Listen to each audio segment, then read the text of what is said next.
Bonjour à tous, bienvenue sur Quintet Net numéro 168, Quintet Net, les bons coups du Quintet sur le net. Alors ce mardi soir, le Quintet Plus se disputera à Vincennes, c'est le prix Hertal, en la première épreuve en nocturne. 16 juments âgés de 5 ans vont en découdre pour la victoire, tout au même échelon, 2850 mètres à parcourir. Et pour étudier cette belle épreuve, j'ai à mes côtés deux grands spécialistes. Tout d'abord Olivier Gallard, bonjour Olivier.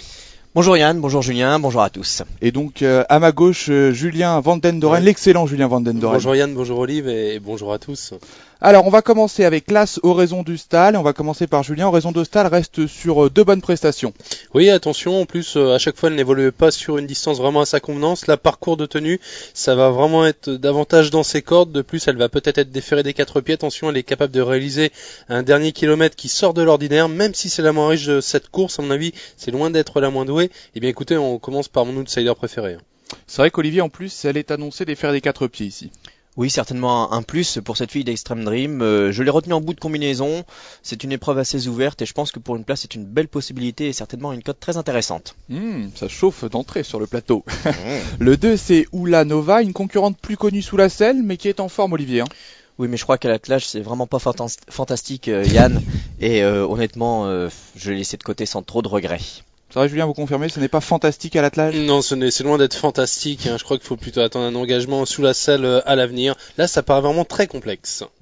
Le 3, c'est Origin Dry, première cartouche de Jean-Michel Bazir. Et Origin Dry n'a qu'une course dans les jambes, Julien, cette année. C'est ce qui m'inquiète un petit peu. Elle va certainement manquer un petit peu de compétition, cette Origin Dry. C'est dommage, car même à 80-90% de ses capacités, elle aura une belle carte à jouer. Face à une telle opposition, à mon avis, c'est vraiment une pouliche, une jument perfectible qui a de l'avenir. Mais on va la laisser un petit peu progresser en condition. Je vais attendre. Donc Olivier, c'est ça, on attend quelques semaines avant de la retenir? Oui, effectivement, on va attendre et surtout on va surveiller pour le fait qu'elle soit déférée des quatre pieds. Elle est bien meilleure sans ses chaussures, donc pour le moment on va la regarder courir puisque pour le meeting d'hiver ça va être très intéressant de suivre cette tentative, mais pour le moment on la laisse de côté. On passe maintenant au 4, Ordéliane, qui se montre assez régulière dans l'ensemble, Olivier. C'est une bonne mémère comme l'on dit chez nous, elle fait quasiment toutes ses courses, c'est un plus lorsqu'elle est présentée pieds nus, ce ne sera pas le cas cette fois-ci, mais à l'issue de mon parcours elle a sa place dans la bonne combinaison. En plus, Julien, là, les 2850 mètres risquent de l'avantager. Ouais, c'est vraiment une bonne jument, cette Ordéliane, comme la plupart des pensionnaires de Monsieur Coubard, Laurent Coubard. Ils font toutes leurs courses. Maintenant, souvent, elle manque un petit peu de la petite étincelle pour se montrer vraiment incisive dans une phase finale. Elle n'est pas déférée des quatre pieds. Elle m'a déçu un petit peu lors de ses plus récentes tentatives. Ça sera l'un de mes principaux regrets.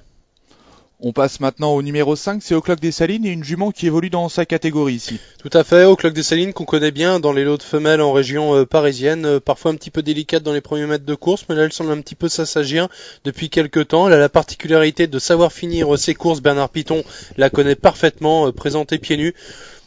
Elle est peut-être barrée pour la victoire, mais pour une place ça me paraît très bien. C'est ce que j'allais vous demander, Olivier. La victoire, ça peut être jouable, un deuxième succès d'affilée?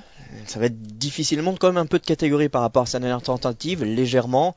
Maintenant, il faut qu'elle court absolument cachée, donc sa pointe de vitesse est assez acérée. Si ça se passe bien, une place sûre, la victoire non, mais le podium, pourquoi pas. Merci. On passe au numéro 6, Ordali, une concurrente qui avait réalisé de très bonnes performances l'hiver dernier, je crois, Olivier. Oui, mais par contre, elle est très délicate. Elle ne reste pas sur des excellentes tentatives et je me suis pas trop attardé sur sa candidature pour tout vous dire. Julien? Oui, elle tourne mal un petit peu cette Ordali. Elle a du mal à répéter ce qu'elle a fait un petit peu dans le passé. Elle qui a montré pas mal de moyens. Elle a besoin de rassurer à l'heure actuelle. Je préfère faire confiance à des juments qui offrent vraiment beaucoup plus de garanties qu'elle. On passe maintenant au numéro 7, c'est Obol Pétevinière qui reste sur une bonne performance. Je crois que c'était sur un parcours de vitesse, non? Parcours de vitesse, un grand des petites pistes, les 2100 mètres à Vincennes. C'est vrai qu'elle a très bien tenu sa partie jusqu'au bout, elle est deuxième. J'aurais tendance à la préférer sur les tracés réduits, cette Obol Pétevinière, mais bon, elle a également des titres sur les parcours de longue haleine. Dans un tel lot, à mon avis, elle n'a aucune marge pour la victoire. Maintenant, en jument sérieuse qu'elle est, je crois que c'est vraiment une bonne possibilité pour un accessible, il faut la garder. Olivier, vous êtes d'accord? C'est mon regret. Je l'ai dit tout à l'heure, c'est une épreuve ouverte.